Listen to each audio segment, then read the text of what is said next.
Everyone, welcome back to the Opinions, Facts, and Stats podcast. We're happy to have all you guys back, ready to rock and roll. This is episode 3 of our podcast, and we're excited to get this going. So, as you can see, I'm your host, Tyler, and we have my good friend back in action over here, Garrett over here. What's up, Garrett? How you doing? Oh, glad to be back. I want to thank you for holding down the fort when I was gone. I was not in the state and nowhere near my home, so I unfortunately could not be on the podcast. Totally And understand. Totally understand. when you're in Maine, unfortunately, reception is very limited, and Twitter was blowing up, so I could only do one at a time. Can only do one at a time. Understandable. Yeah, I got you, man. No worries. Hey, listen, I have no problem holding the fort down. So, but we're glad to have you back. So, Great episode, ready by the way. to Great episode. Yep, exactly. All right, I just want to make a quick announcement. So obviously, we're gonna have our episodes coming out on Saturdays. That's going to be a thing that we're considering forward, and we're going to keep, making sure that we're on the button with that and keep it going. We want to keep this going as long as we possibly can. This is more than just views for us. This is something that Tyler and I have wanted to do for a long time. Including that, I do want to make this a podcast about sports and not just Patriots. I know we're both like really diehard Patriots fans, but this is more about just sports in general: football, basketball, baseball, hockey, whatever we can talk about, we're going to. So on Wednesdays, I don't know what I'm going to call it. Maybe something like Wednesdays with Garrett. That the title's workshopped, but I'm going to go more into Patriots. Probably position groups and have video and stuff like that with it too, where I dive into, stuff like Mac Jones, Bailey Zappi, the controversy there, and our wide receiver groups and what we can do to help and what I saw and stuff like that. I think it's just going to be, I don't want to make this just a Patriots podcast, and that was never our intention in the beginning. So if I can do that and separate it by myself, we can get the rest of the sports and all the other juicy stuff on every Saturday. So I think That going sounds good. forward, yeah, going forward, we'll just do that on Wednesdays and stuff like that. So it'll be Wednesdays with Garrett or something like that. Yeah, and and I appreciate that because the more information we can get out there about just sports in general will be very Yeah, beneficial. I think that having kind of an episode of your own to focus more on the Patriots and their background, as you said about Mac Jones, I am also thinking about possibly doing my own little mini series too, and mine would focus mostly on the NFL draft and the prospects coming up because I know a lot of you guys out there appreciate the background and knowledge on the prospects coming up, and that's something that I'm very passionate about. So as you can see, we both have our passions on certain aspects of sports, and I think that it would be very beneficial to give you guys both kind of sides of those situations. So keep an eye out for my little mini series coming out. It might not be this week coming up, but it should be coming out pretty soon. So I hope you guys enjoy that. And as you can all see, we got an extra little friend coming into yeah. the podcast. I want to say this. I don't know where everybody is at this moment, but on Saturday, right now, where I live, I'm not going to give my location, but it is about -6, -7 degrees outside. The actual feels like is about -20. And I live in a very old apartment, so my pipes don't work as good as they do in maybe your new modern apartments or homes. So I have to keep my door open in order to heat the rest of the apartment. And in doing so, I do own a lot of cats. So they Oh, may trust me, he be does. they may be joining the podcast. They don't want to leave me alone. They ate 6 times today, and apparently 7 is their favorite number. So they're just gonna keep bothering me, but I think we're okay for now. We should be Yeah. So okay. if we have some extra friends joining us, no big deal. Some We're a friendly podcast, always looking for more people to join. And Always looking for with special that said, guests. don't forget to subscribe and like our video. We are more than happy to get comments, questions. We want to be able to provide as much knowledge as we can on this podcast. So if you guys have any questions, please comment down below and we will be more than happy to do that. So like I said, don't forget to hit that subscribe button and press that like button. So let's get this thing rolling. All right, I know I just talked about separating Patriots from this podcast, so let's dive in and talking about Tom Brady retiring. Nothing I can say about Tom Brady. The guy brought years of happiness into every Patriots fan's life. And I mean, people who weren't Patriots fans, I think maybe you didn't like Tom Brady, but you had to respect his game. The guy was just phenomenal, absolutely phenomenal. He came into the league when I was 7 years old, and oh my god, they're jumping on the thing. I'm so sorry. There, so I've known him for my whole entire life. Just if you break down his career, you could split it into three, you could split it into four. No matter what, he is a three-time Hall of Famer, four-time Hall of Famer. The crazy thing about it is if you look at the stats, man, like if you split it between his 20s, his 30s, and his 40s, he played better in his 5 years in his 40s than he did in the 6 years in his 20s. He was more established, and I think that's completely unheard of, where someone in his 40s that can play at that high of a level. Obviously his 30s were like the most dominant years that quarterbacks we've ever seen. He's got 3 years. I mean, 3 Super Bowls in his 30s. He's got 2 in his 20s. I mean, 3 in his 20s, 2 in his 30s, and then 2 in his 40s. So you just see stuff like that. It's just completely unheard of.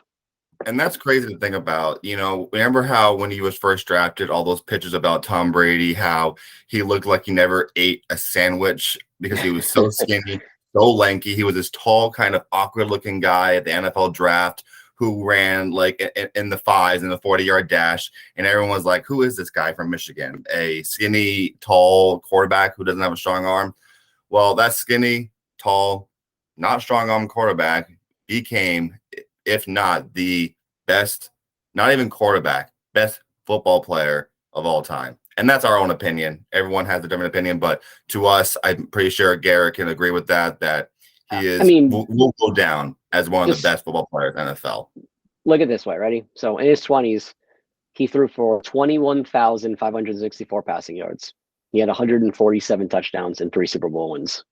That's just in his 20s. Then you take his 30s, he had 40,018 yards, 309 touchdowns, and 2 Super Bowl wins. And then his 40s, he had 27,632 yards, 193 touchdowns, and 2 Super Bowl wins. Yeah, I don't know where the argument is there that this guy isn't the greatest of all time.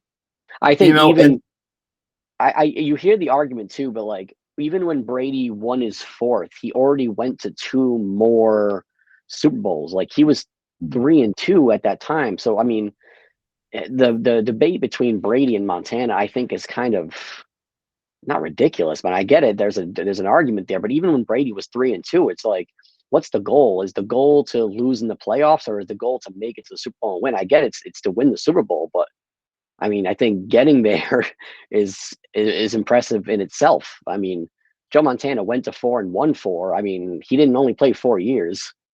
He lost in the playoffs. He didn't make it to the playoffs. There was reasons why. So I mean, obviously, then Brady went to 5 more, and I think it's just absolutely phenomenal.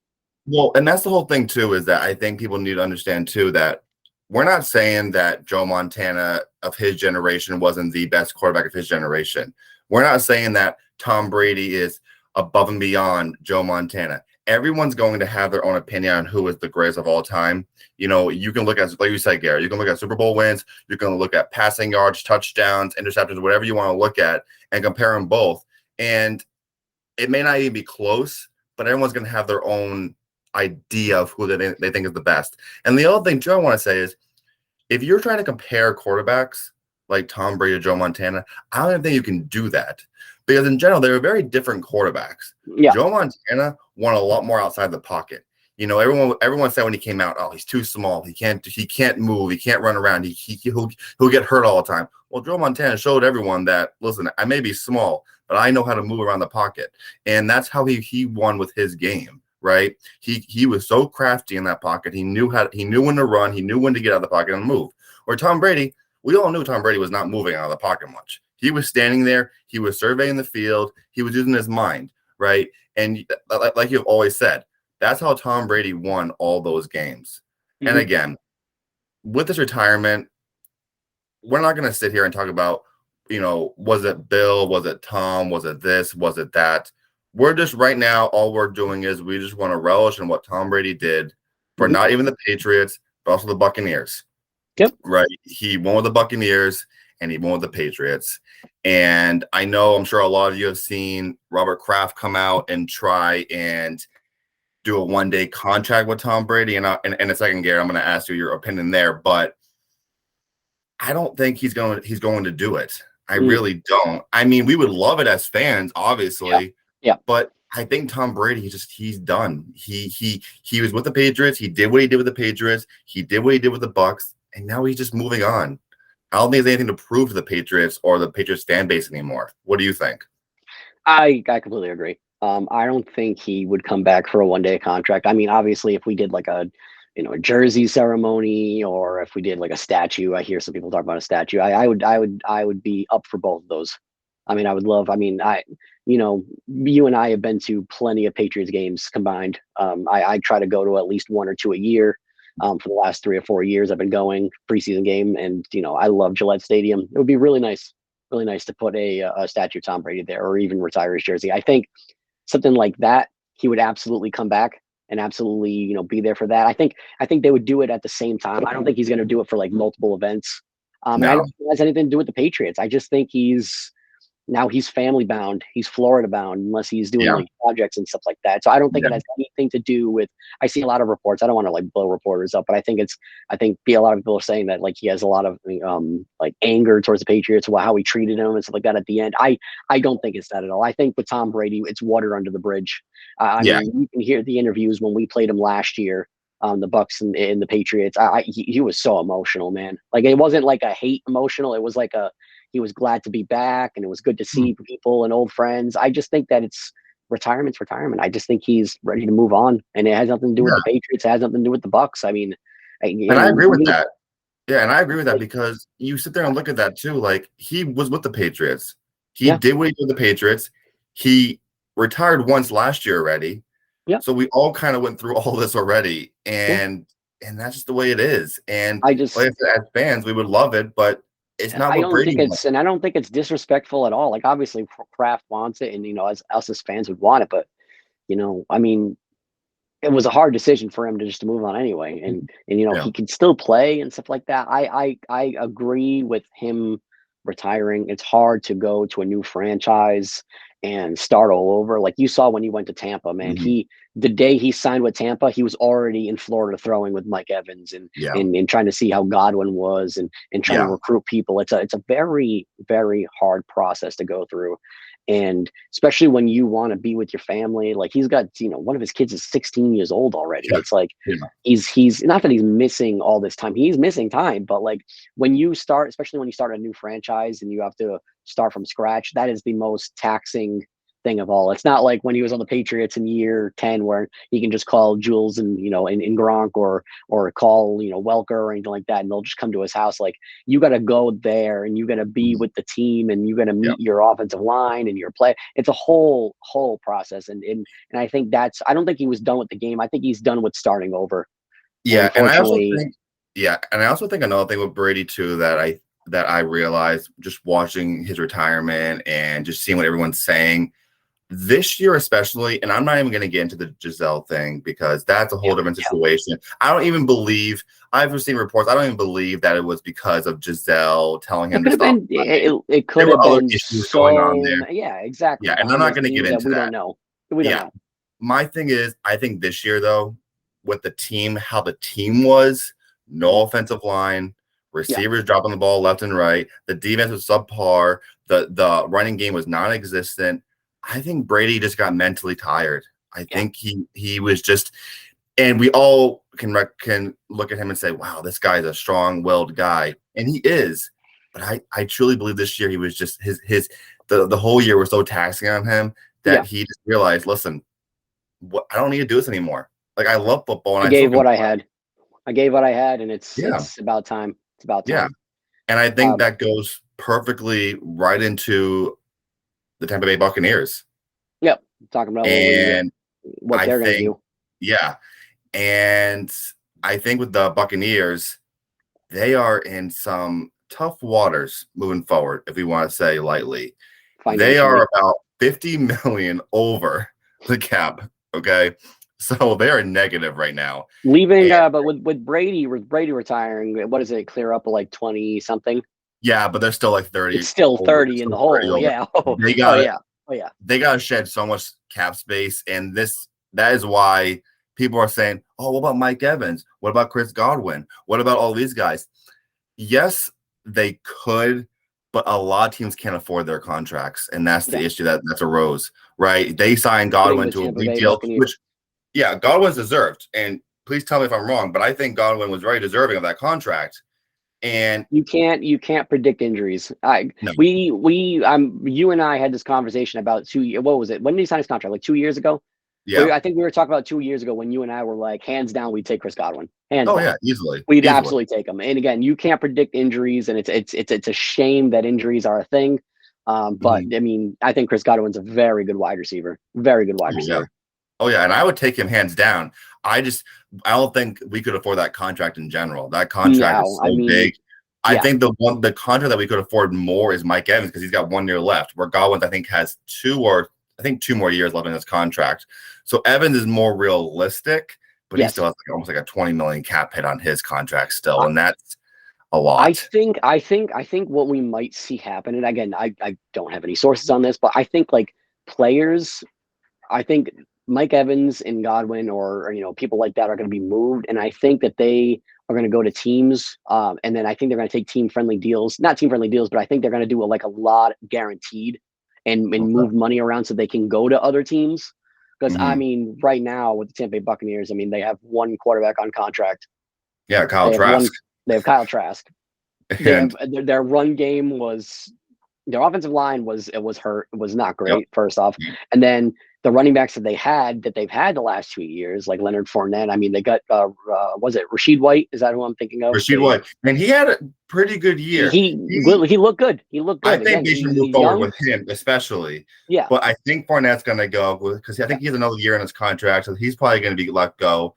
Ronald Jones is already let go. He's gone. That was a while back. Yeah, Jones is on the Chiefs, I believe. Yeah, they're going to have to do a lot of restructuring contracts or just releasing. But the issue with salary cap that I think people don't need to understand is you can release a player with a 10 million cap hit, but it's that dead money that is left behind that really hurts you. Okay, because you can release a guy with a 10 million cap hit. Okay, yeah, but you're only saving like 2 million, and you're gonna have like 7 million, 8 million in dead money, which is not going to be good for your salary cap moving forward. So salary cap is weird. It's weird to get into. It's not just dollars and cents that we think. It's not just like, oh, if a guy has a $5 million contract and he leaves, you gain $5 million. You don't. There are so many incentives and guarantees behind that a player might be released, like I said, with a 10 million cap hit, but they have like guaranteed, like, I don't know, let's say 8 million guaranteed. They will get that 8 million guaranteed. That will be their money. But for the team, they're still going to be down like probably 3 or 4 million in dead money. So that is where the conundrum kind of comes in with the Buccaneers. And that's why I think we need to sit here and go, what are they going to do at quarterback now? Yeah. Because you need to shave so much money. People are talking about, oh, what about Derek Carr? Oh, what about Aaron Rodgers? Oh, what about Jimmy Garoppolo? Honestly, Jimmy Garoppolo is probably their best bet right now, if I'm going to be honest. I think, again, I'm not sure his contract exactly. I can look that up in a second. But Jimmy Garoppolo is he's a free agent now. Sorry, he's a free agent. So he can play anywhere.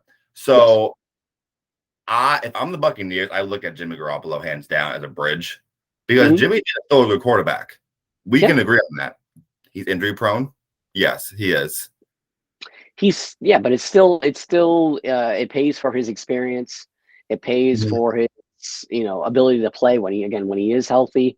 You just got to pay him accordingly. You just got to pay him as a veteran player, as a bridge. That's what you have to be able to play as a bridge. And I think that with him and like Derek Carr and stuff like that. We'll get into Derek Carr and we'll get into like Aaron Rodgers later. Yeah. But I think this year, especially, you're going to see a lot of teams trying to like have a bridge and go younger when it comes to quarterback anyway. Because I mean, Derek Carr is not that old, but I mean, Aaron Rodgers is up there. You're not going to, sign him for 8 years or anything like that. And same thing with No. Jimmy Garoppolo. I think there's going to be teams that have maybe young guys ready to go in a year or two, and they need just a bridge quarterback, that they need guidance, they need to be, redefined, and they need just help. I But mean, I think, but what if, let's kind of do a little exercise here. If you were the Tampa Bay Buccaneers GM right now, would you blow it no, all up to go and maybe trade for, not trade, but move up in the draft to get one of the quarterbacks? Or do you I do what you just said and sign that veteran to bridge it, I guess, a little bit, but maybe they yeah, lose enough where next year they can get a higher pick? Like, what's your opinion on that? I think that you won your Super Bowl. You won 2 years ago. I think, unfortunately, just like the Rams did, that you put so much investment in winning. I What the Rams did and what the Buccaneers did. I mean, obviously the Bucks could have won again and again. Obviously, I mean, Mhm. injuries and stuff like that. Yep. They were. I think they were poised for more success than the Rams were. Yep. Rams were more like a one and done type of situation, get the ring. And I didn't think they were going to be that bad that they were this year. But I think if you're the Tampa Bay Bucks, I think that you begin the rebuilding process. I think that you go young. I think that you start dumping off some pieces. Not obviously, you don't dump off the whole team, but you dump off these high salary pieces and try to go young. Well, and I just look this up. So the Buccaneers have all their picks this upcoming draft. Everyone, Yes. 1 through Yep. 7. They have all their picks. Yep. They have 2 6-round picks, but they have all their picks. Oh, sorry, no, except they don't have a fourth. No 4th-round pick. But Okay. they're picking round 1, pick 19. Yeah. That is that's hard because that's in the middle where you're not going to get that elite quarterback early, No. but also No. you're so in limbo where you're not that competitive team. And this it's where the Patriots kind of are this year and even last year. They're a decent team, but they're just kind of stuck in that middle ground. So that's why I have the idea sitting here going, at pick 19, they could trade up. They very much Mm-hmm. could.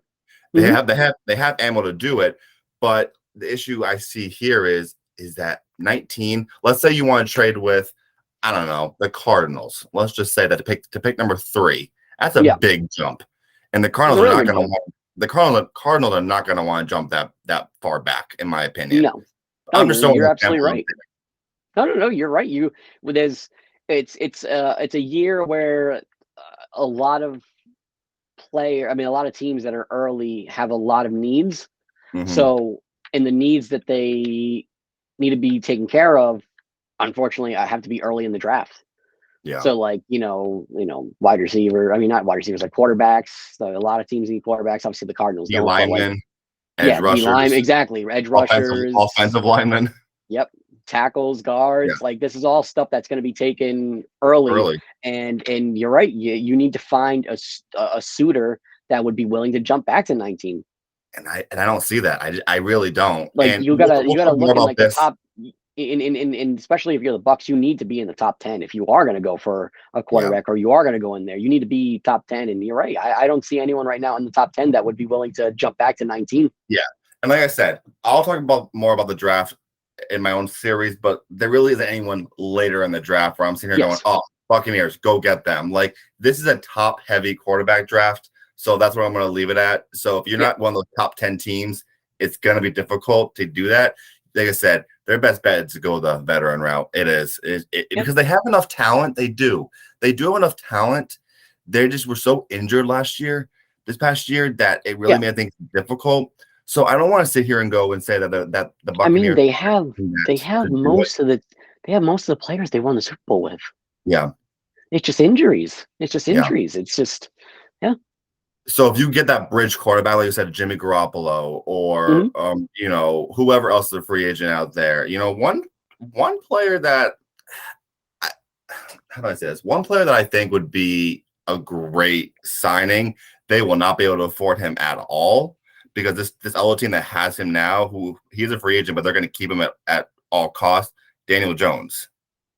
Mhm. He Yeah. is a free agent, but Giants aren't letting him go. They're not. No, After the year he no. had, I know he's not this elite quarterback, but they're going to sign him. And Buccaneers couldn't even afford him. But I'm just saying, if they had Yeah. the money, he's a quarterback where I'd say, oh, he's young still. You get him with this team.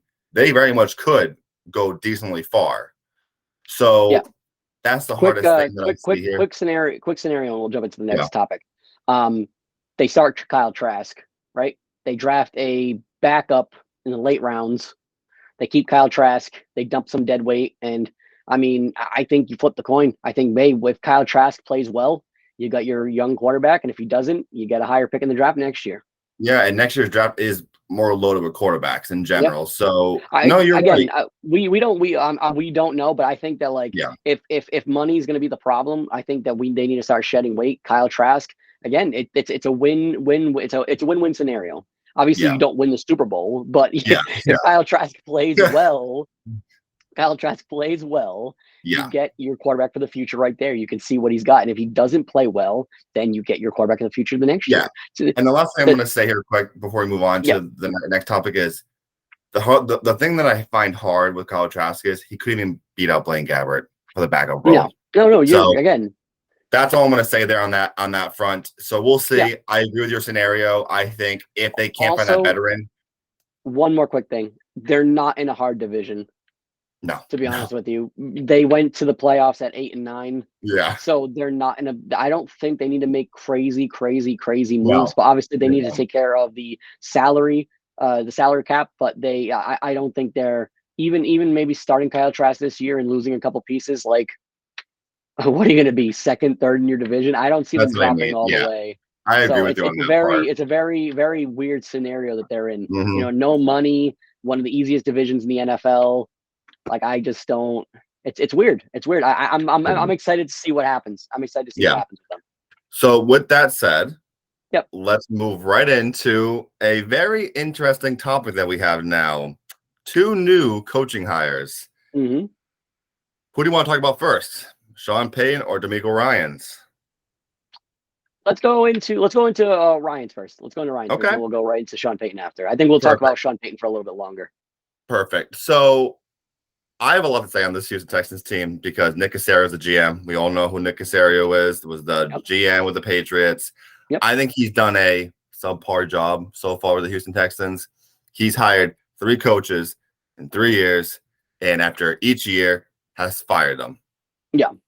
And you kind of saw this year's firing happening though once they won the last game and then lost the first pick in the draft. Like that was kind of like what are you doing? What are you doing? You had the pick of the century. You could pick whoever you wanted, and then you guys decide to be a good team on the last week of the year. And again, that's what I was thinking. I like Lovie Smith. I think he's a good coach. And again, he's a head coach. He's trying to win. It's for his own honor, his own person. But I agree with Garrett. All he had to do was lose. That's it. Honestly, you should have lose. And you had the first overall pick. You could have taken Bryce Young, CJ Stroud, whoever you wanted. Yeah. And now, because you won the last game of the season, you're picking behind the Bears. Who did they win, by the way? Who did they win against? Give me 1 second. Because that's funny, dude. All you have to do is go into the huddle and be like, all right, what we're going to do is same recipe we've been doing. All right, we're just going to play. And then I don't know what Lovie Smith said, but he went in there like Braveheart and just motivated these guys to no end. And all of a sudden they got a W and they got the second pick in the draft. Well, no, and that's what I mean. And I think that's like the hardest thing that I sit here and I go with the whole situation there because you see this Bears team for your freedom. Yeah, for real though. And they win. Unfortunately, I'm not. I'm not mad the Bears for winning. Not the Bears, the Texans for winning. It's just you look at the Texans and you sit here and go, you guys weren't going anywhere. It's the perfect like metaphor for who the Houston Texans are. Yeah, it's like 100%. Right now you've been like the most losing team, and all you had to do was lose, and then you win. And right, the Colts, they win by 1 point, a field goal to win it. Couldn't shank that kick. You couldn't shank that kick. You got to send that to the cheap seats and secure number 1. And who's the wiser, dude? You beat the Colts. I know, for I'm real. sorry. The Colts Call are the duck picking bolts. fifth. Call the duck bolts. Yeah. It's okay. You didn't take down, The the Bills, the Chiefs. Patriots. Yeah, even us. Like you didn't take Yeah. down anybody, dude. You beat the Colts. So I mean, So bravo, bravo. I'm proud of yeah. you. And like I said, that's why I have a hard time with this hiring. I like D'Amico Ryans. I think he's going to be a tremendous head coach. Look what he did with the 49ers defense. Number one in the league. I think he is a tremendous young mind, and he was drafted by the Texans. So Yes. he knows Houston. He knows this, front office, this team. But my thing is, though, is they hired, ready? I'll tell you this. They hired 3 coaches in the past 3 years, right? Fired after Mhm. 1 year. What were they? They were all black coaches. And I'm not going to get into that. I don't want to, but it makes me think here going, what is the Houston Texans background on that? Yeah. Because you hired Michael Ryans, and I think Ryans is going to be a great coach. And you see what they did. They gave him a 6-year guaranteed contract. 6 years, right? So they're obviously committing to him. Yeah. And I think Ryans will be a good coach. But it makes you think here going, are they trying to prove something now? Are they trying to, and I think Ryans is the best candidate for them, don't get me wrong. Yeah. Oh, absolutely. But you had all these other coaches of ethnic background, and you Mhm. signed Ryans, and you signed for this big deal. Are you trying to prove to the fan base and to the NFL saying, listen, we can hire this guy. We'll give him a guaranteed contract. He'll be here for years to come. And I Yeah. hope so. I Yeah. really do. But I have a hard time with this Texans team because I don't know what they're thinking in their minds. Yeah. So, I but mean, D'Amico Ryans, he definitely has the fan base behind him. I mean, oh yeah. you saw when he walked in the building, they had all these people, stuff like that. JJ Watt, tweeted at Mhm. him that they're, big fans. That's like the thing that I look for the most, but like I see it with like Gerard Mayo and how he's a fan favorite and he's a coach. Zach He's a Taylor, player's coach. Exactly, Zach, exactly. They people that were players that are now coaches, especially Mike Vrabel. younger. Yeah, exactly. Especially like even younger than Vrabel, but even these coaches that are on the younger side that used to play, Mhm. I feel like they are they relate more to the team and stuff like that, and even in the worst situations, stuff like that, they can help motivate. They can get through some tough times. So again, I'm excited for him. I'm excited for him. I saw the signing. I thought it was a great signing. I mean, he's coming from a great defense that he orchestrated. So I'm all for it. I'm all for Well, it. I let mean, me. I think getting an I mean, I don't know who their OC is. I They don't. don't have one yet. They're still figuring that out. They They that is a key thing that they're going to need. They're a they key thing they're interviewed going to Nick need. Haley. Yeah, yeah. Well, So again, I mean, dude, if Robert Kraft was all for Nick Haley, I I don't know know. why Bill Belichick wasn't. I don't know why Bill Belichick Yeah. wasn't. We don't know behind the scenes. We don't know.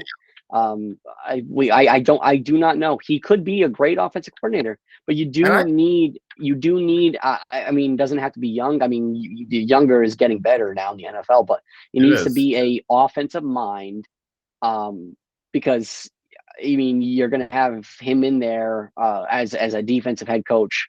And I Yeah. think defensive head coaches, I think they're great. I mean, I don't know the stats, and I mean, this is just my opinion. I think they have a pretty good track record in big games, like Well, championships. yeah, and I'll say this to you, like, and that brings up a good point there. The NFL has gone away from a lot of those defensive head coaches and they've gone toward the offensive head coaches. And Yes. totally understandable why they're doing that. Look at these teams: Zach Taylor, Matt LaFleur, Yeah. um, Andy Reid. Yeah. I'll even say Mike McCarthy. I mean, I don't really like him that much, but I'll say him. But those kind of teams, Yep. right? But then you have the Sean McDermott's, Yep. the Robert Salahs, the Bill D'Amico Belichick. Ryans. Yeah, Bill Belichick. You have these coaches who are defensive head coaches, and I Mhm. think they do well. The thing that I think with D'Amico Ryans, though, is being so young and a great mind. I'm sure he's a very smart guy. I think he is, but he needs a good offensive coordinator in there. Absolutely. Because you don't want Ryans going from the defense to the offense, trying to do too much in his first year. You want him to be It's like, hey, you offensive coordinator, go this handle that. is I know you can do this and move on. Then he can focus on the defense and whatever else he needs to focus on. You just described the New England Patriots perfectly. When Bill Belichick can't worry about the defense and the special teams, and he has to, dip his toes into the offense, you see absolute dysfunction.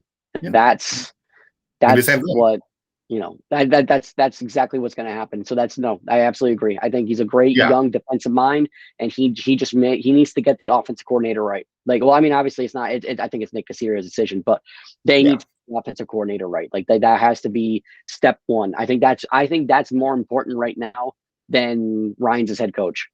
I think getting the offense right, because now that you have Ryan's, the defense I think is going to be his bread and butter. Obviously, he's the head coach. He's the head coach. He's gonna have his eyes on every part of every piece of the puzzle. But obviously, when it comes to a defensive head coach and he's looking at the offense, he might not know. Things might look good on the surface to him that he doesn't know, because again, it's not the same thing coaching a defense and coaching an offense. It's not. No, it's not. Look at It's two different languages. It's absolutely two different languages. It is. And because we can sit here and we can play Madden and we can decipher an offense and decipher a defense on Madden. It's easy to us, but like it is completely different. It's circles to squares, dude. It's not even close. Not even close. It's not. And I think the reason Ryan's decided to go to Texas is because it's kind of twofold there. They have 2 first-round picks. They have a lot of picks in the next few drafts. They have a lot of cap space. So big if they do it right, they draft right, they sign free agents right, they could get back to a average level of a team, right? Well, so let's. I mean, this is kind of going to tie into Ryan's and Peyton. I mean, be honest with yourself. You're going to be a head coach, right? And then you have the decision to go to either the Texans, where you have all these, you have young pieces on your team. You're not in the cap. You're not in a salary cap hole. You actually have a pretty good amount of salary cap. You have all these draft picks, and you signed a long-term deal, and I hope that the Texans honor that, that long-term deal. Or do you go to the Broncos, where they should we just get right into Sean? Should we just get right into Sean Payton? Because I think I don't even have to say what the Broncos have, but I'm going to be honest with you. If I'm a head coach and I have to pick between the Broncos and the Texans, I'm taking the Texans. I am too. I'm taking. I agree with you wholeheartly. You have such you can build the foundation of that house, man. Yeah. You at the Broncos, you're not building anything. No. You are walking into an already built building, and you're trying to see, you're looking at the walls and you're like, yeah, we can put some spackle on that and fix that hole. It's a completely different thing. Like, oh, the ceiling's leaking. I guess we'll just fix that. Yeah, exactly. The Texans, you're starting from the ground up. You are. In the Broncos, you're starting from the top to you're starting from the top to the bottom, dude. I would absolutely take the Texans. Yeah, and let me tell you this right now, because I have what the Broncos have in draft picks. Now they have two third-round picks. Okay, third-round picks, cool, great, but that's their first pick of the draft. That's their first pick. There's no first. There's no second. It's funny. It's very reminiscent of the Rams after they won the Super Bowl. And after they won the Super Bowl, but here's the thing: they won the Super Bowl. Yeah, but the Broncos they had Matthew Stafford, who, in my opinion, is better than Russell Wilson right now. I think that's irrelevant. I think it is irrelevant at this point. I don't think I don't think it matters, because you're in the same situation that the Rams were in, but the Rams came from winning the Super Bowl. Yeah. Did they win 6 games? Did the Broncos win 6 games this year? I don't think so. I don't think they did. No, I don't think they did. No. So you're in this mode where you're like in the championship mindset, like the Rams, but you are in a completely different stratosphere, man. You're not winning. I mean, you have great weapons on your team. They're 5-12. 5-12, exactly. 5-12. 5-12. Go ahead. Sorry, I want to hear the rest of the picks. Listen. No, I want to hear the rest, because I can go more into it once I hear the damage. Once the damage is done. So they have, like I said, round 3, pick 68. round 3, pick 69. So back-to-back picks in There round you go. 3. That's So not bad. That's not bad. Then they go to round 4, 108. Okay. So they're picking early in the 3rd round and then picking later, like middle-ish tier of the 4th round. Yeah. Then they go round 5, 140. Round 6, 194. Okay. And then round 7, 247. But before you get into the picks there, don't forget though, they're also paying Sean Payton 17 to 20 million per year. Yeah.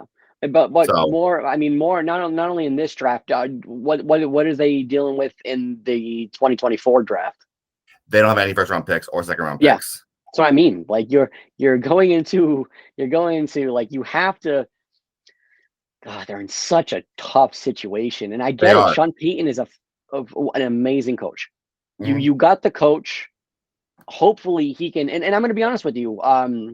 Once they got rid of their coach this year, you definitely did see a little bit different Russell Wilson. I think Russell Wilson played a little bit looser. Again, I'm not going to blame anybody because I think it was a dumpster fire, across the board. But you have a quarterback, Russell Wilson. He doesn't have to get back to what he was in the Seahawks. He won't. He doesn't have to. He won't either. He doesn't. But he doesn't have to though. Again, you can still just be a viable quarterback and just limit your mistakes and just win that way. You've got Javonte Williams. You have Jerry Jeudy. You have you've got pieces. Cortland Sutton. Thank you. The name was slipping me. You have pieces. You have pieces around there. Yeah, exactly. Yeah, exactly. You have pieces, offensive pieces, and your defense is not horrible. You don't have you don't have the team that you had years ago, but like But let me ask you this though. God. Looking at the Broncos team this past year, right, with Russell Wilson, his first year of the Broncos, in your opinion, what happened to Wilson? Like, I know Hackett was a first-year coach, and I don't want to blame it all on him. The offense was just a dumpster fire in general. But in your opinion, looking at Wilson from Seattle to the Broncos, what changed so much with him? The Broncos paid they paid for the Russell Wilson that we saw go to back-to-back Super Bowls, that we saw beat Denver and lose to the Patriots.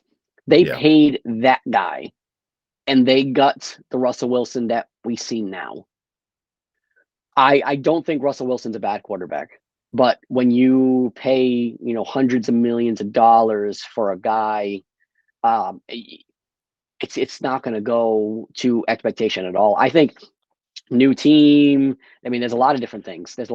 You saw all the preparation that Brady had when he went to the Bucks. He was thrown with the guys first day. I don't know what Russell Wilson's preparation was.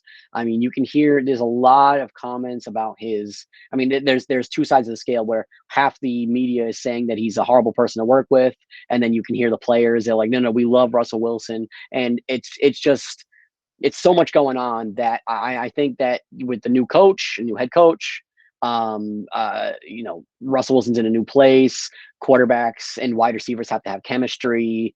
Javonte Williams getting hurt. I mean, at the end of the year, I think their starting running backs were Latavius Murray and Melvin Gordon before they released him. Well, Melvin Gordon released, and then they had Marlon Mack.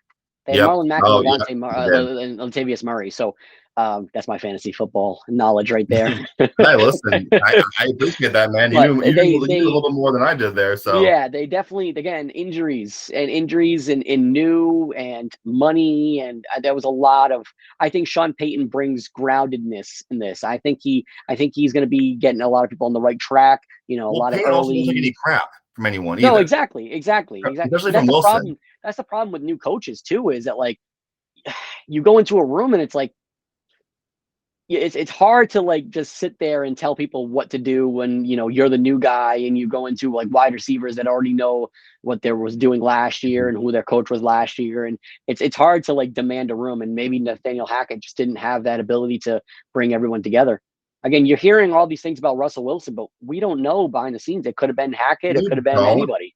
We don't, but the thing about Russell Wilson that I think I've had kind of trouble figuring out who he is. Russell Wilson, he is a strong-minded guy. He is. Because I was reading reports yesterday that he wanted total control of the offense. Like he wanted to have his input. He wanted to run the Seattle offense. That's what he wanted to run. That's not what Nathaniel Hackett was going to run. That's not what Sean Payton's going to run. Sean Payton wants to run the ball, do more play action, RPO. And if Wilson's not on board for that, well, then guess what? Sean Payton will be afraid. Which I think is going to be a shame too, because I think Wilson will run that really well. Yeah. I think Wilson will be able to run the RPO. He needs to accept it, though. No, that's absolutely. the thing. Absolutely. No, you're 100% correct. 100% correct. He has to be on board. You can't just, you have to be able to see the strengths and weaknesses of your quarterback, and then the quarterback has to be on board as well. That's the whole problem. I mean, again, I hate to keep beating a dead horse, but the same thing with the Patriots. You have to be able to build around the strengths of your quarterback. You do, and work off that. And I think that Sean Payton would be absolutely correct with enhancing the run game, running the RPO, short game, medium game. Russell Wilson has a great arm. He still has a good arm. He can still throw the ball. I mean, he had some of his throws went a little haywire this year. But again, it could be a chemistry problem. It could have been, wide receiver with 2 steps behind where he thought they were going to be. And that's another thing that they have to go into. They have to be able to work together, regain the chemistry, have a leader in the locker room. And that's the key right there. What you just said, a leader. Is Wilson a leader? Again, we don't know. I don't have any sources telling me that he is or isn't. I'm just going off what we see on the field. How after, remember that one game where his lineman, like the D lineman yelled at him? Yeah. Was like, what are you doing? Like that right there showed me like, all right, there's something going on in that locker room. I don't think that Russell Wilson's a bad person. I don't think that he's a hated person. I think he's definitely out there. I think he's a little on the weirder side, which is fine. You do you, whatever floats your boat. Aaron Rodgers. Yeah, exactly. Aaron Rodgers. But I think that maybe he does some things that rub some people just a little bit the wrong way. And again, he made some questionable decisions throughout the year, some questionable throws. And again, I'm not going to sit here and just say it was just him. There was a lot of things going on in that organization that I think with Sean Payton brings some clarity. And again, I think it would be surprising to me if they don't win at least 7 or 8 games this year. Yeah. It would be very surprising to me. But my thing was too, though, is that I found the stat that Russell Wilson this year was sacked almost 80 times. Yeah. Okay. Now, I think that was a lot on him. I don't think the O-line was great. Like, don't get me wrong. I don't.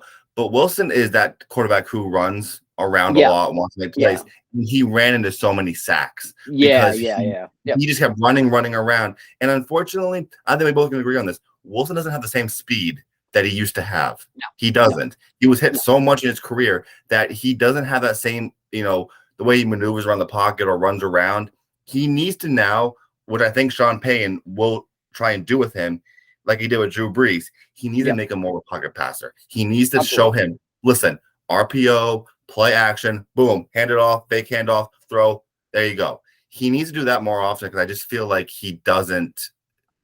He didn't do that last year. He tried to make those big plays that just weren't there. And that's not what Hackett wanted to run. He needs to now work the short game, intermediate game, right? And yes, he will. If he does that correctly, I'm sure those deep passes will be open throughout the game. Yeah.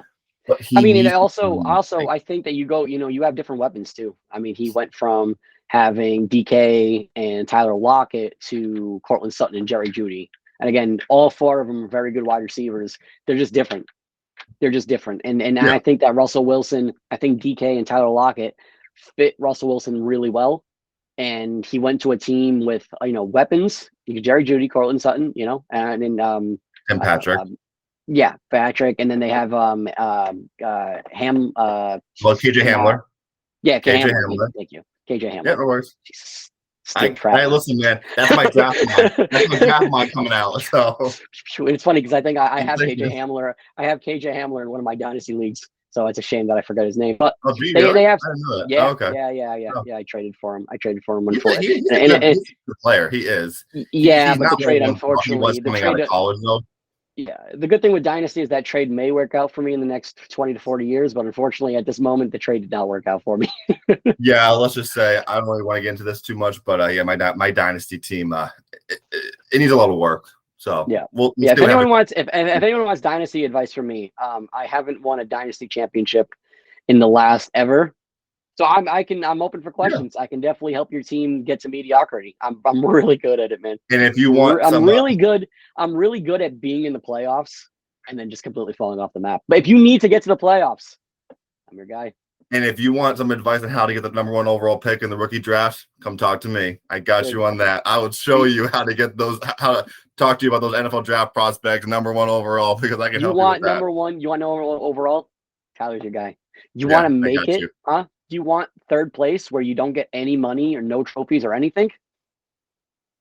Came to the right place. Sounds good, my man. So you know what? Now let's go into. We have 2 more topics to discuss quickly. Yeah. Let's go into our the quarterback free agency coming up, or trade market too, obviously. So we discussed Derek Carr a little bit, but I think I want to discuss the bigger name that's out there, and that would be Aaron Rodgers. That would be the man.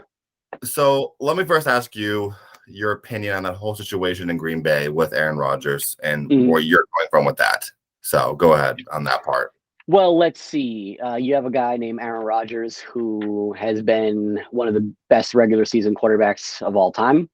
I think every year he's in the MVP race. I think every year he's in the top 5 touchdowns and top 5 passing yards. I mean, I don't think he was in the touchdowns this year, but you have a guy like this, and every year he goes into the Green Bay Packers offense and he goes, "Hey guys, you know, I love the team. I have 32-year-old Randall Cobb. I had 23-year-old Christian Watson. Yeah, he had Watson, but what I'm saying is that he's been asking for weapons. Yeah, his whole career. You know, you had Jordy Nelson when he was like 33 years old. He had he had Donald Driver. He had so many old names. I mean, he only had Driver for a little bit, obviously. That was more Adams. Thing, but we all know about him. Yeah, Devontae Adams, exactly. But like Devontae Adams is his own beast. But like he asked for wide receiver help, and what did they do? They spit in his face and they draft his replacement in the first round. A clear second and third round quarterback. A guy who finished his college career, like his last year in college. But didn't he have like 16 interceptions or close to it? He had close to more interceptions than passing touchdowns. Yeah, than touchdowns, exactly. Yep, he did. And that's like you going to your job, right? Like I'll say it to my job. I work in retail. I'm not going to give out where I work, but that's like me going into my job and being like, "Hey, I need more people to help me in the back room. I need more people." And they're like, "Okay, no, you're absolutely right. You do need more people." That's why we hired 5 more cashiers. Like it's like no, it's true. It's true though. You're showing what you need. The Packers had a good defense for a while, not a great defense, not a top 5 defense, but they had a good defense for a while. No, they did. Yeah, they've always had pretty good running backs. They've always had pretty good running backs, serviceable. I mean, they've had Aaron Jones for a long time. Those guys, AJ Dillon for a long time. I mean, even before that, I mean, I can't think the names are slipping in my head, but they've had serviceable running backs for a while. They can do both. They can run the ball, catch the ball. I mean, I think both of those running backs now are great at that. They've had Devontae Adams. I'm not going to say they haven't had Devontae Adams, and they have Christian Watson now, and they have Romeo Doubs. Yeah, Romeo. Yeah, exactly. They drafted. They made the effort too late. I think is what happened. They made the effort too late because now they have Christian Watson, they have Romeo Doubs, and they don't have much else. No, they don't have much else. And Randall Cobb, but he's 33. I mean, exactly. They have Randall Cobb. They lost Adams. They're going to lose their tight end, Robert Tonyan. They're going to lose their tight end. Yeah, they have Robert Tonyan. I mean, they still have decent running backs, but Aaron Jones is what, 28, 29? No, it doesn't matter though, because they're gonna have to release or trade Jones because they're so over the salary cap. Also, exactly. They can't afford them. So you can say, like, you can talk about like how the Packers came out and said they don't want Aaron Rodgers, but if I'm Aaron Rodgers, why do I want to go back there? No, it's true. I completely agree with that. Why do I want to go back? Yeah, a team that's to be honest with you, I hear a lot of things about Aaron Rodgers being a diva. And we hear a lot of things about him being, extra and all these things. But man, to constantly every year get spit in your face about what you need for this team and what you want. Yeah. I mean, the fact that he stayed that long, he could have left 2 years ago. Man, the second they drafted Jordan Love, I would have been like, I don't know if I'm here anymore. And that's a great point, Garrett, because when they drafted Jordan Love, right? you sit there and go first round. It would have been different than say, oh, fourth round they drafted him. Okay, Yeah. they got to back up. He Cool, would have whatever. fell too. He He would would have have. Oh, fell. well, don't say that. Don't say that. Oh wait, maybe he did. Maybe he wasn't falling into the fourth round, but you don't think he's fallen to the second round or third Yeah, round? no, you're right. Second, I would say second round because someone would reach for him, which Maybe, no, obviously the possibly. I mean, Packers did, but this is why this is not? the Cole Strange conundrum. Like Yeah, yeah. we drafted him early. Reports saying that he would have went in the second round, stuff like that. But still, you like didn't. And hold on. We're forgetting one key part. They traded up for him. They did. I They know. traded up for him. We're And that forgetting. right I just there, remember that. and that You kills me should right remember there that. because you think about that. Jordan Love, they traded for Jordan Love from Yep. Utah State. Jordan Love. And again, I'm okay. I'm not going to sit here and say that he's not going to be a good quarterback. I don't know. He's been running behind Rodgers. He could be, for all we know. He comes But in every now and then. He shows okay. He yeah, doesn't show like, any if, kill if him. if they trade Rodgers and he becomes a starter and he does well, good for him. Great, fantastic, whatever. But it's how they drafted him. Yeah. It's not the person. I don't think Jordan Love's a bad person. I don't think he's a bad. I just think when they drafted him, he was put in such just a terrible situation. Because you're sitting here going, I'm a first round draft pick. Hold on, is that the first swear Think so. in our podcast history? Yeah. Oh, we might have to start a swear jar. It happened, man. I know. I think we're gonna have to put a dollar or a little in that jar right now. We'll start a swear jar. I'll keep it with my copious autographs. Please do over there. There's a space right there for a jar. Yeah, every time that happens, I'll throw a dollar in there for you guys. Yeah, you gotta cut the shit, Tyler. I know. Oh man, happening again. You see, this is getting out of hand now. Yeah, this is we're horrible people, but yeah, it's the way that they drafted him, the way that they traded up for him, it was a huge slap in the face. It was. Do you have any teams in mind where you think that Aaron Rodgers would be the best fit? Well, there's only really one team that I think he'll be a great fit in, and I hate saying it because they're in our division. I think you are now. I think. Yeah. Never mind. Oh we no. We have conflicting views. Well, in our division, the Jets. Yeah. I say the Jets because two reasons. Number one, Nathaniel Hackett. He loved Hackett with the Packers. Like him and Hackett were close, and they were buddies, and he was his quarterback coach. Like they are close people together.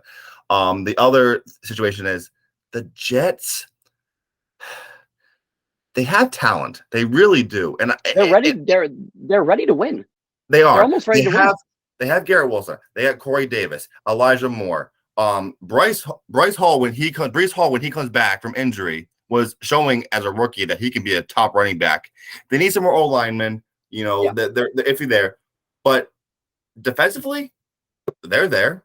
Defensively, and how many people do they have on rookie contracts? They've been drafting. They have a lot. Phenomenally. They have the past we won't go into one player. We won't name one guy that was drafted a little too early, in my opinion. But his last name I think started with Wilson, but we won't get into that there. But his name is on this box that I have there that's mirrored. Yeah, exactly. Wilson right there. So I think that Aaron Rodgers to the Jets wouldn't be out of the realm of possibilities. Hear this though. Listen to this. Aaron Rodgers goes to the Jets, right? Plays 2-3 years. You think that Zach Wilson could learn behind him? I mean, they play similar games. They play a very similar game. They do. They play a very similar game. They throw the ball with reckless abandon. Obviously, Aaron Rodgers is far more accurate. And he makes better decisions. But I mean, you sit behind Aaron Rodgers for 2 or 3 years. The way that the NFL used to be, instead of just first round quarterbacks coming in and then struggling mightily. Aaron Rodgers sat for 4 years behind Brett Favre after Brett Favre came out of retirement 19 times. Well, let me ask you this though. What do you think? How do you think Wilson would feel behind that though? I don't think he's got a choice. Yeah. To be honest with you, I don't think he's got a choice. I mean, I don't think he's going to feel great about it, but you can't look at your own. You got to look at yourself in the mirror and be like, man, this was a rough year. This was a rough year. I think that when he made that comment about letting the defense down, I think that was more of a look in the mirror moment. Or maybe he lied because he did apologize to defense. He went into the Yeah. locker room and, he's kind of a leader.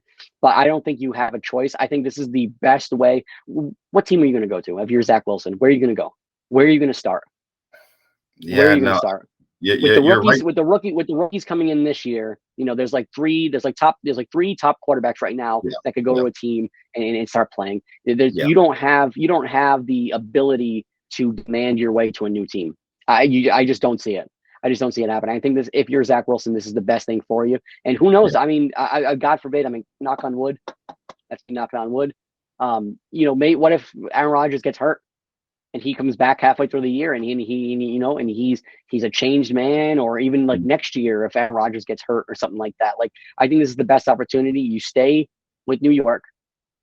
That's why they drafted you. They wanted you. Just obviously there's a disconnect there where you're not playing to your full I think potential. it's all here. It's all here right Yeah, now oh, for him. absolutely. You can see the cannon. Yeah, He's smaller, he's skinnier, he's throwing the ball 60 yards with, yeah, like it's nothing. yeah. So But it's all it's mental. absolutely mental. It's absolutely Yeah, mental. It's the same thing with Sam Darnold. yeah. When It Sam was Darnold was him. in New York, it's mental. Like they physically have the ability to be a good quarterback, but mental is such an important thing. And Oh again, God. keep up with me on Wednesday because I'm going to talk about the mental aspect because of my boy. Hold on, I'm good at this. Mac Jones. I'm going to talk about him more on Wednesday and about the cerebral assassin that we have at Yeah. the New England Patriots. But again, mental is a huge part of it. And I think that Zach Wilson staying in New York, I think that you don't have a lot of choices. I think it's the best thing for him. Well, mention this though. What team were you thinking though? Because we Oh, both for obviously. Rodgers, Yeah, you were for saying that Rodgers. we were I different think opinion there. here, and I thought Brady was going to go here, but I think you're going to see Aaron Rodgers in black and silver. I think he's going to Vegas. I think he would go to Okay. Vegas. There it is. I think he There it reunites. is. I think he reunites with his best bud. Devontae Adams got to spend the year with Aaron Rodgers, his best bud. Then he went to his other best bud, his college best bud, and now he gets to go back with his best bud. You get an offensive-minded head coach. You get Josh Jacobs. You got a good running back. You get good running backs. You get good wide receivers. Hunter Renfrow. In my opinion, I know you and I have talked about this before. Obviously, Justin Jefferson is the best route runner in the NFL, but I think Hunter Renfrow's he is in the top 5 route runners. Again, he's smaller. He's not as fast, but if you watch the tape, man, the routes that he run, it's like poetry. It's phenomenal. So Yeah. you get Hunter Renfrow, Darren Waller, an offensive line that's it may need some holes patched up, but it's not that horrible. And then you got defensive pieces like Max Crosby, and you got a pretty good defense. You got an okay. It's not great, but it's an okay Yeah. defense. But again, you have picks. And they're not that bad in the. You say that though. What would it take to get Rodgers? Because I'm looking at it right now in that he has 3 years left on his contract, 150 million. But this 2023 upcoming year, he is owed 59 guaranteed. 59 guaranteed. That's but like I see. I don't know too much about the salary cap, but if he gets traded from Green Bay, does Green Bay take the hit on that, or would It Las depends. Vegas? They can negotiate and pay half his contract, and Green Bay pays the other half. Or because if Green Bay if Green Bay's desperate to get out of that contract, then they're gonna have to pay something. Yeah, and they have Jordan Love on a rookie contract too, so it's not like you're paying Jordan Love. It's not like you're paying these two, top 2 quarterbacks, and you need all this cap. This is his last year on the rookie contract. Oh, Jordan, yeah. Well, I mean, you only, yeah, no, that's true. That's true. I mean, but he won't cost much. In a perfect world where salary cap's not a thing, I would love to see him in Las Vegas. Okay. I would love to see him in Las Vegas. And I'm so tired of the scenario where he doesn't want to come to the AFC. That was the most ridiculous thing that I heard last year with anybody. And why would he want to come to the AFC? Who cares? Who cares? Well, I'll mention this though. But what would the compensation be for him? It would be a lot. I mean, it would be a lot. Do you think that Green Bay is completely? Oh, I mean, actually, no. I was going to say, like, do you think that a QB swap and Derek Carr going to Green Bay? But Derek Carr has a no trade clause. He does. He Derek won't Carr go has to a no Green trade Bay. clause. Yeah, he won't. Derek Carr has the keys to the city. He He's going to does. pick where he wants to go. So yeah, no, I And mean, and it there's a wouldn't be a report on that about Derek Carr. He's like, I'm gonna do what's best for me. Like, I'm not just gonna have you guys be like, oh, we're trading to this team. He's picking yeah. where he's going. He Yeah, I is mean straight he's up. got the no trade clause. Well, he'll wait the season out. He'll Hopkins wait. has a no trade clause. That's a thing that a lot of people are doing because they want this scenario. They don't want it. Obviously they want to work on the team that they're signing Yeah. with, but Yeah. in the unlikely case that this happens, they want to be able to pick where they go, Yeah. mortgage their own future. But do you think with Rodgers, the starting would be a first round pick for him? Oh, absolutely, Yeah. would have to be. Yeah, you're right. Yeah, it would have to be a first round pick. What would you say? Do you? First and a third, and then or I mean, it could be like a Bill Belichick type deal where it's like a first and a fifth, and the Green Bay Packers. I mean the Vikings. Oh my God, the Raiders get like a sixth back or a seventh back or something like that, and Aaron Rodgers, and then some financial compensation. I just think it's hard for that contract. No, absolutely, and it's going to be hard. It's going to be hard. And just in my perfect world, the Jets are a very good scenario because they have cap. They have a lot of young people. Yeah, they can afford it. Yeah, they can afford it. In my perfect world, I think that his best scenario would be Vegas. But again, I think if he went to the Jets, are you going to be happy seeing Aaron Rodgers twice a year? No, I'm not. I don't care. I'm not. No, him and Josh Allen. I'm not going to sit here and express my views on Tua Tagovailoa. I'm not the biggest fan of him, but facing Aaron Rodgers twice a year and Josh Allen, that's not a great scenario. No, I just think going forward is going to be between the Jets and the Raiders. Yeah. And who knows? A surprise team is going to come out of nowhere. There could be some dark horse that comes out of nowhere. Absolutely. Yeah. So let's just get into one last thing that I wanted to quickly discuss: the NBA. Okay, because I talked about the NBA last Saturday when you weren't here, and exactly, I love it. Burden Johnson, love that, amazing up there. I also hold on, I don't know where it is. I also have a signed Rajon Rondo. Oh, there you go. It's up here. I have it up there on the wall. You can't see it. Right. I have signed Rajon Rondo. Now, with the NBA, there's one name I want to discuss quick. Just one name, and I'm sure you know who it is because a report just came out yesterday. I think you know who it is. He plays for a team called the Nets. Does he get booed every time he comes to Boston? Yeah, I think he does. The stadium? Especially the other night when the Nets got absolutely demolished by the Celtics. Kyrie Irving.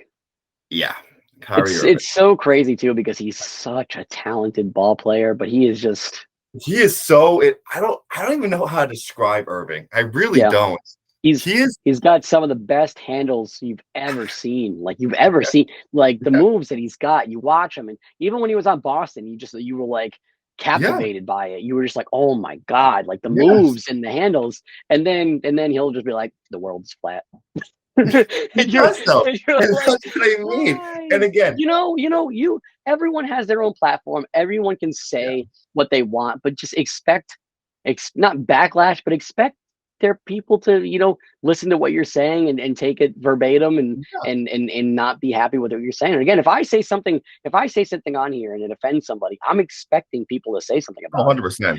I don't have the same outlook. I mean, I'm not the platform like he does, obviously. I'm not as loved. I mean, my handles are almost as good as Kyrie Irving. Close in size, shooting. Until you sprain your knee, then those handles kind of go away. Yeah.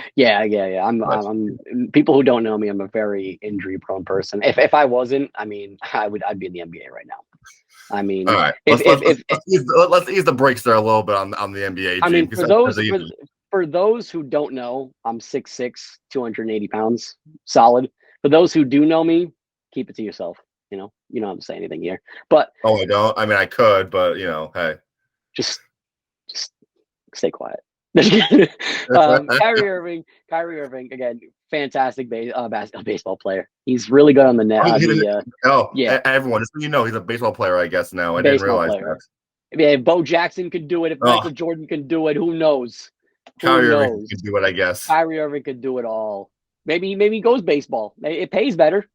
It does, yeah. It pays better. He'll sign a 40-year contract for $9 trillion. Yeah, $5 trillion if you want to $1 go there. That's what the baseball contracts are like these days. I'm not again. I don't watch baseball too much. I'm gonna be honest with you. That's not my cup of tea.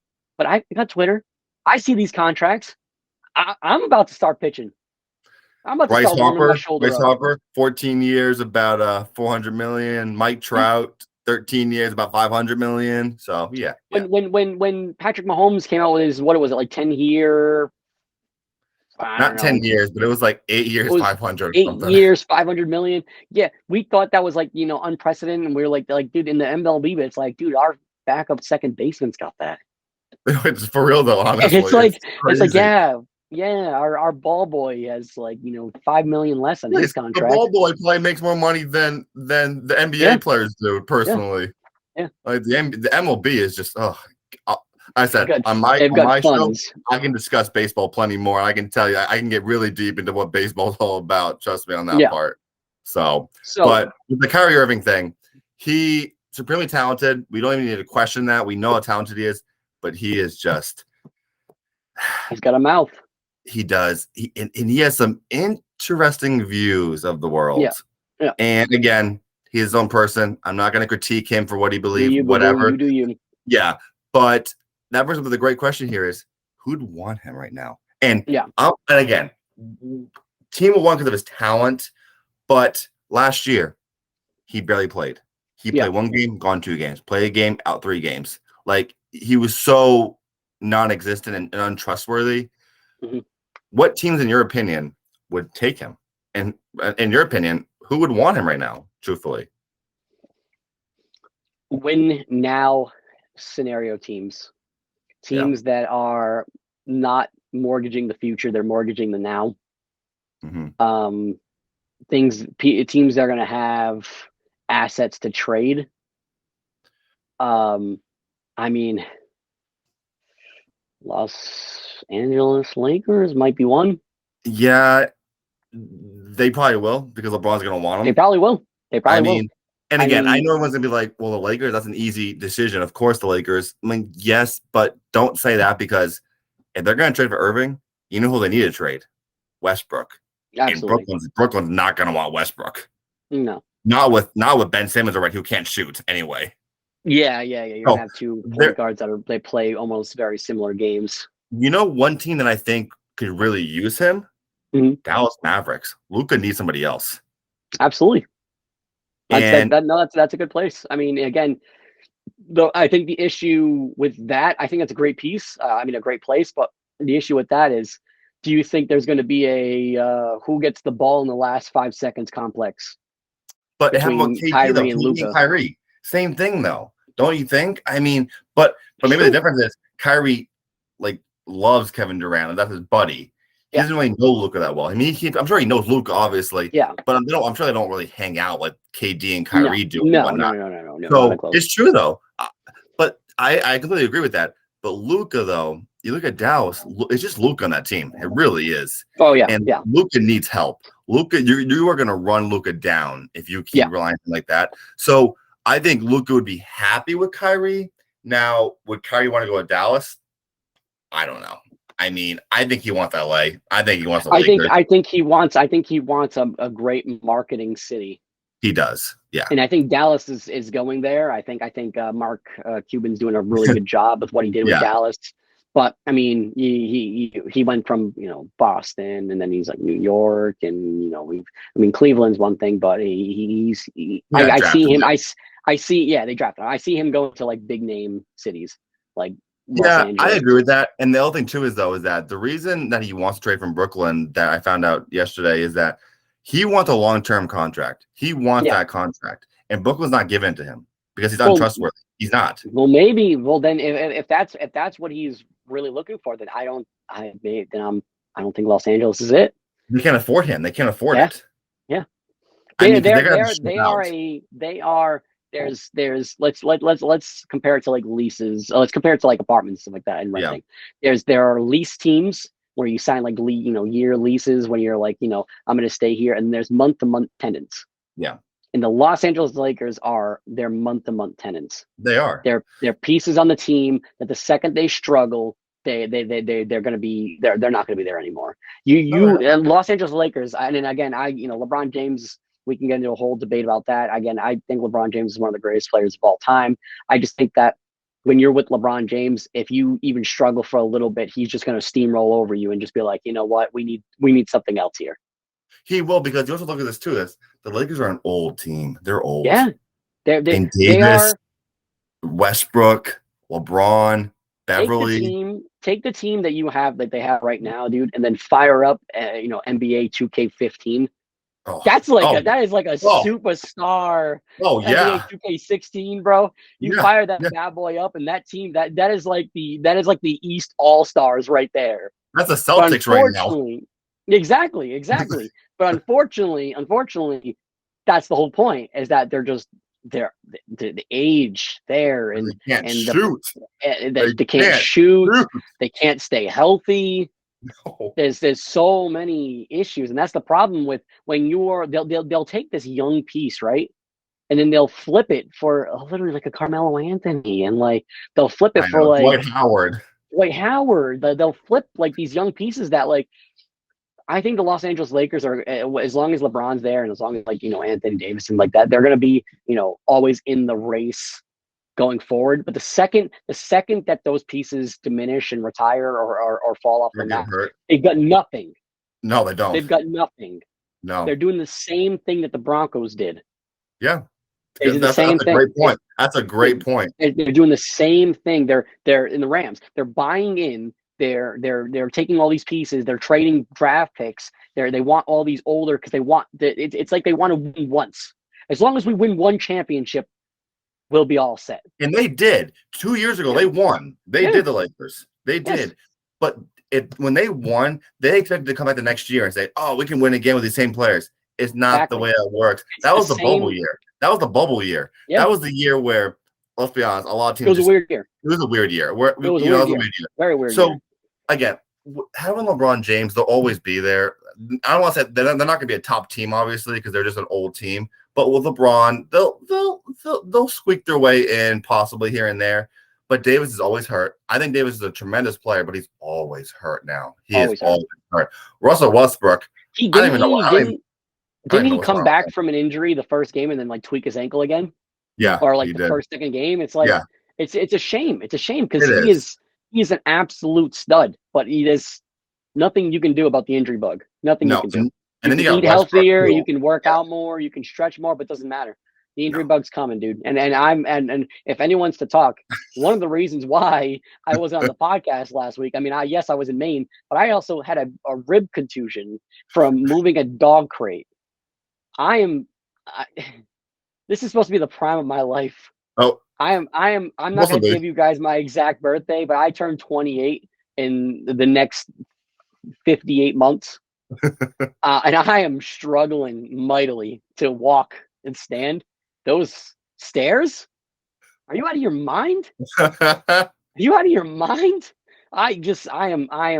It's the injury bug it's horrible. Absolutely horrible, man. And it comes for everybody. That is the unfortunate thing for the Lakers, because, like I said, you have three guys who are injury prone. Westbrook, LeBron. He is now. LeBron gets hurt. LeBron's LeBron, but he gets hurt a lot too now. He does. With LeBron, it's not like ankle sprains and ACLs. It's just tweaks. He's 38, 39. He's older now.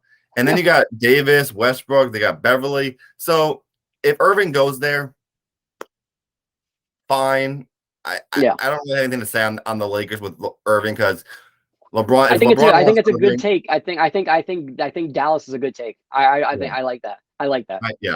I think Dallas is definitely a team that will be in the running for him. It's going to come down to what it costs. That's all it is. Yep. I think, and the same thing with Aaron Rodgers. I think if a team wants that player, they will try and get them. But if it's asking too much, I mean, Dallas will probably sit there and go, and you know what, we can trade for someone a little bit lesser for lesser compensation, but it will help too. So, you know, that's kind of where my mindset is with that whole situation there. And I think that is a great segue to move right into the ending of this episode, in my opinion. I think So that soon?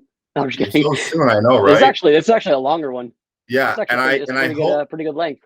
and I hope you guys enjoyed this episode. I know me today has had a really good time on this podcast today, especially. So if you guys, like I said, please don't forget to subscribe. Don't forget to like, and please, if you get a chance, don't forget to comment, guys, and ask questions. We are more than happy to get your own opinions of what you guys think and what you guys want to talk about. Right? We have no problem talking about things that you guys want to discuss.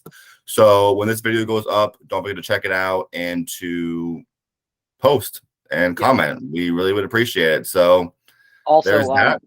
look forward to, again, Tyler and I will come down. We'll discuss what we're going to do for like scheduling during the week. Obviously, the Saturdays are still a thing. They'll always be a thing. Maybe he does a show on Tuesday and I do one on Thursday, or maybe it's I want it spread out so it's even for you guys, so that you guys can have something to look forward to. And I want to make sure that him and I can record our own episodes. That was my cat. You heard that.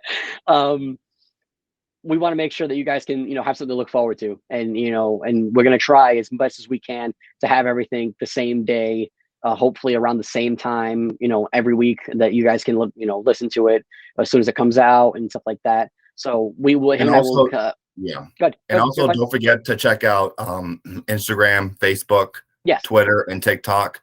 I will be posting on TikTok a little short snippets of our podcast.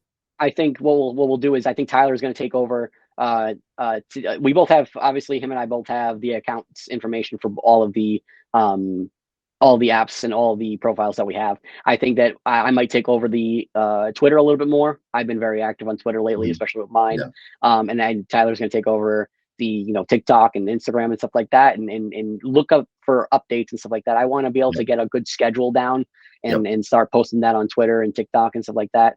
But yeah, again, him and I are both going to have our episodes where he's going to talk, he'll dive into draft. I want to go heavily into the Patriots. That's where my bread and butter is the New England Patriots. It's been since I was 5 years old. So we appreciate everybody listening. I think this was a very great, episode 3. I'm glad to be back. And I'll see you guys. We're thankful for you to be back also. So yeah, I'll see you guys at episode 8. I'm going to take some time off. Yeah.